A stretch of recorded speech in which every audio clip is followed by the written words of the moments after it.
چلو در رسول پہ چلتے، آؤ حضور کی بارگاہ۔ کہتے ہیں نبی پاک کی بارگاہ میں آئے، حضور نے چہرے دیکھے، کریم سے مسئلہ نہیں پوچھنا پڑا۔ میرے مصطفیٰ کریم نے فرمایا بھوک لگی ہوئی ہے تم تینوں کو؟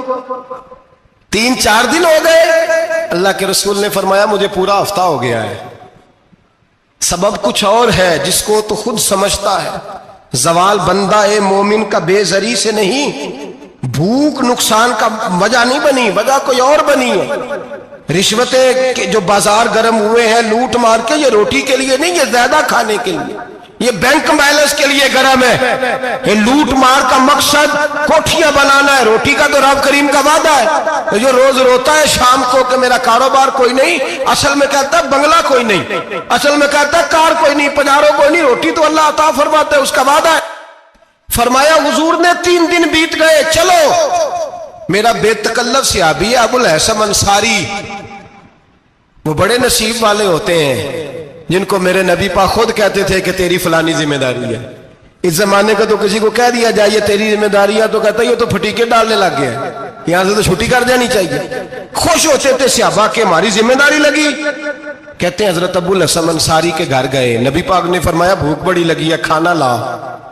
کہتے ہیں حضور نے اسے کہا تو اس آدمی کو تو وجد ہی ہو گیا، اس نے کہا میرے اتنے نصیب کہ حضور کا یہ کھانا کھلا۔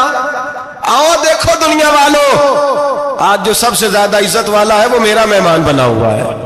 فرماتے ہیں وہ دوڑے گئے، بکری اٹھائی، ذبح کی، بیوی کو کہنے لگے روٹی تیار کر، ادھر کھجوریں توڑی، انگور توڑے، کہنے لگے حضور آپ جب تک تناول کریں تب تک کھانا پک جاتا ہے۔ حضرت عمر کہتے ہیں روٹی پک کے آئی، بڑا پیارا گوشت، بڑا اچھا سالن، بڑا خوبصورت خلوص والا کھانا۔ فرماتے ہیں میں نے بڑا ہی کھایا۔ نبی پاک نے نہ ایک روٹی لی اور چھوٹی چپاتی، تھوڑا تھوڑا سالن کونوں سے، اور جب نبی پاک نے کھا لیا تو حضور کی آنکھوں میں آنسو آئے۔ حضرت عمر کہنے لگے حضور روئے کیوں؟ نبی پاک نے فرمایا سوچتا ہوں 7 دن کے فاقے کے بعد کھایا ہے، پر ڈرتا ہوں رب اس کا حساب پوچھے گا تو جواب کیسے دینا ہے، اس کا حساب بھی تو دینا ہے نا جو کھایا ہے۔ تو حضرت عمر فاروق کے ہاتھ میں کچھ چیز تھی، زور سے زمین پہ ماری، کا محبوبہ 7 دن کے بعد بھی روٹی کھائے تو حساب دینا ہے۔ نبی پاک فرمانے لگے عمر وہ مالک ہے نا، تو جب دیتا ہے تو حساب نہیں لے سکتا، حساب تو دینا ہے، حساب تو دینا ہے، تیاری رکھو۔ صحابہ کرام فرماتے ہم نے ارادہ کیا کہ آج کے بعد ہم پھر فاقے کریں گے، کم کھائیں گے، اس لیے کہ حساب دینا ہے۔ میرے بھائی وہ فاقہ کشی کرتے تھے، ڈرتے تھے۔ یہاں تو لوگ کھا کے بیمار ہیں، کھاتے جا رہے ہیں، سوتے جا رہے ہیں، کھاتے جا رہے ہیں، سوتے جا رہے ہیں۔ یہ بھی وقت آئے گا رمضان شریف کا، سویرے درس پہ آؤ کہتے نیند بڑی آتی ہے، سویرے 2 سپارے پڑھ کے سویا کرو کہتے صاحب نیند بڑی آتی ہے، فجر کے بعد ہی تو وقت ہوتا ہے اللہ اللہ کرنے کا، سحری کا، کھاتے جا رہے ہیں، سوتے۔ لوگ جماعت سے نماز نہیں پڑھتے، سو جاتے، جماعت کا ثواب چھوڑ کے سو جائیں گے۔ بھائی رمضان مبارک میں فاقہ کشی کی ٹریننگ ہوتی ہے، فاقہ کشی کی تربیت لے، رمضان میں روکے اپنے آپ کو، تربیت ہوگی۔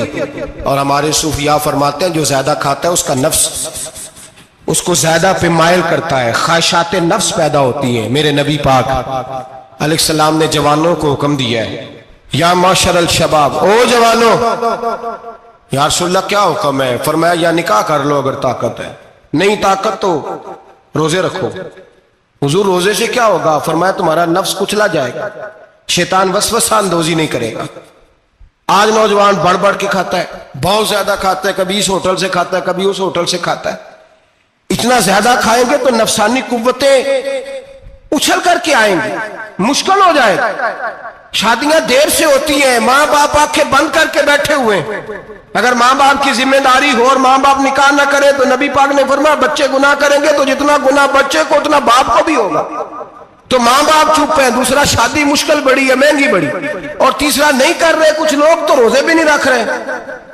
تو رمضان ان کے لیے بھی وقت ہے، نفسانی قوتیں کچلی جائیں گی، کھانا جتنا کم کھایا جائے گا اتنا وجود کے اندر نفسانی خواہشات کم پیدا ہوں گے۔ تو رمضان تو پریکٹس ہے مجاہدے کی، دین کی۔ اور دوسرا میرے حبیب پاک صلی اللہ علیہ وسلم نے فرمایا ہے، حضور فرماتے ہیں کہ رمضان اور قرآن کا آپس میں رشتہ ہے۔ قرآن پاک کتنا پڑھنا چاہیے روزانہ؟ زیادہ سے اللہ جزا دے، امید ہے آپ زیادہ سے زیادہ ہی پڑھتے ہوں گے۔